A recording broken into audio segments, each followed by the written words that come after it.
विस्थापन अभिक्रिया में अधिक सक्रिय धातु कम सक्रिय धातु को उसके लवण के विलयन से विस्थापित कर देती है। विस्थापन अभिक्रिया को समझने के लिए हम 4 विलयन लेते हैं।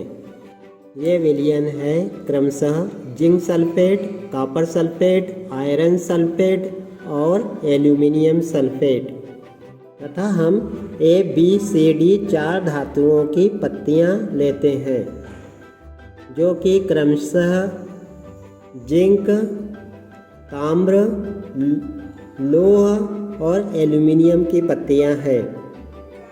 प्रयोग करके हम यह देखेंगे कि धातु की पत्ती और विलयन के बीच विस्थापन अभिक्रिया होती है या। अब हम धातु को उसी के लवण के विलयन में डालते हैं, देखते हैं क्या होता है।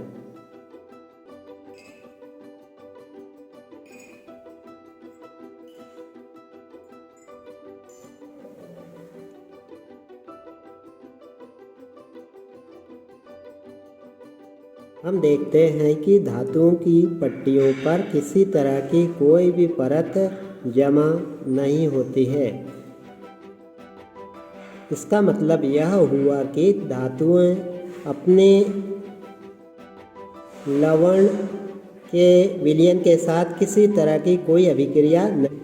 अब हम दूसरी पट्टी को पहले विलयन में, तीसरी को दूसरे विलयन में और चौथी पट्टी को तीसरे विलयन में और पहली पट्टी को अंतिम विलयन में, ताम्र को जिंक सल्फेट में, लोहे की पट्टी को कॉपर सल्फेट विलयन में, एल्यूमिनियम की पट्टी को आयरन सल्फेट में, जिंक की पट्टी को एल्यूमिनियम सल्फेट के विलयन में। अब हम पत्तियों को विलयन से निकालते हैं। तांबे की पत्ती जो कि जिंक सल्फेट के विलयन में डिप थी, कोई लेयर जमा नहीं हुई।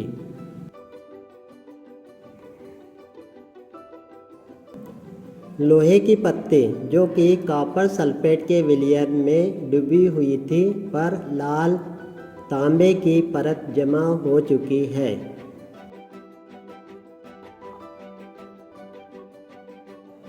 एल्यूमिनियम की पट्टी जो कि आयरन सल्फेट के विलयन में डूबी हुई थी पर हल्की सी लोहे की परत जमा हो चुकी है।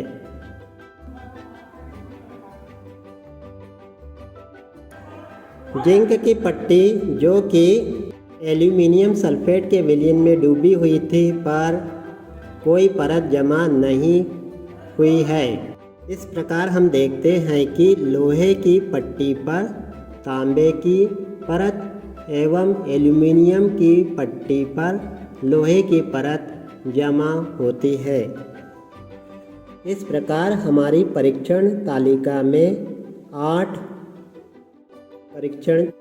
पुनः हमने धातु की पट्टी को एक स्थान से पीछे किया, अर्थात इस बार हम लोहे की पट्टी को जिंक सल्फेट में, एल्यूमिनियम की पट्टी को कॉपर सल्फेट में, जिंक की पट्टी को आयरन सल्फेट में और तांबे की पट्टी को एल्यूमिनियम सल्फेट के विलयन में डिप करेंगे।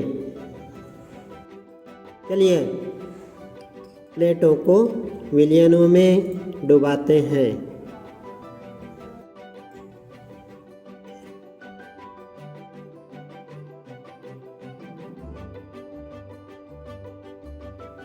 चलिए धातु की पट्टी को विलयन से बाहर निकाल कर इसका परीक्षण करते हैं।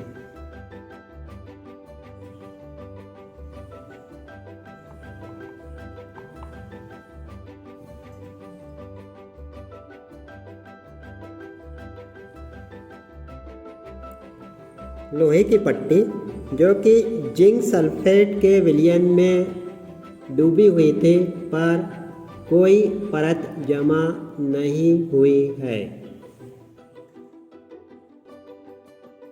एल्यूमिनियम की पट्टी जो कि कॉपर सल्फेट के विलयन में डूबी हुई थी पर हल्की सी लाल परत जमा हुई है।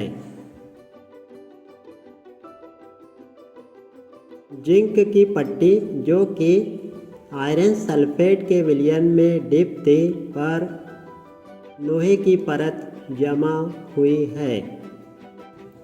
तांबे की पट्टी जो कि एल्यूमिनियम सल्फेट के विलयन में डिप थी पर कोई परत जमा नहीं हुई है। इस प्रकार हम देखते हैं कि इस प्रयोग के दौरान एल्यूमिनियम की पट्टी एवं जिंक की पट्टी। चलिए एक बार फिर हम धातु की पत्तियों को एक से शिफ्ट करते हैं। इस बार हम एल्यूमिनियम की पत्ती को जिंक सल्फेट के विलयन में, जिंक की पत्ती को कॉपर सल्फेट के विलयन में, तांबे की पत्ती को आयरन सल्फेट के विलयन में और लोहे की पट्टी को एल्यूमिनियम सल्फेट के विलयन में डिप करेंगे। चलिए हम इन पत्तियों को विलयनों में डुबाते हैं।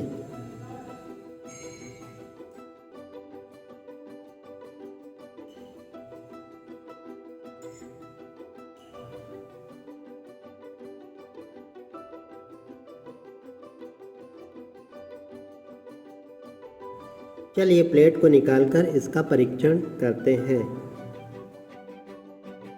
एल्यूमिनियम की पट्टी जो कि जिंक सल्फेट के विलयन में डिप थी पर एक काली लेयर जिंक धातु की परत जमा हुई है।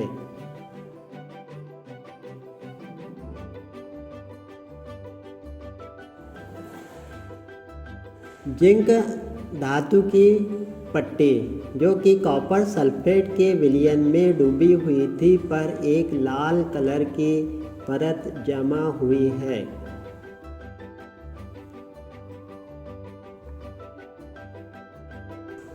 कॉपर की पत्ती जो कि आयरन सल्फेट के विलयन में डूबी हुई थी पर कोई परत जमा नहीं हुई है। लोहे की पट्टी जो कि एल्यूमिनियम सल्फेट के विलयन में डिप हुई है पर कोई परत जमा नहीं हुई है। इस प्रकार हम देखते हैं कि एल्यूमिनियम व जिंक की पट्टियों पर परत जमा हुई है।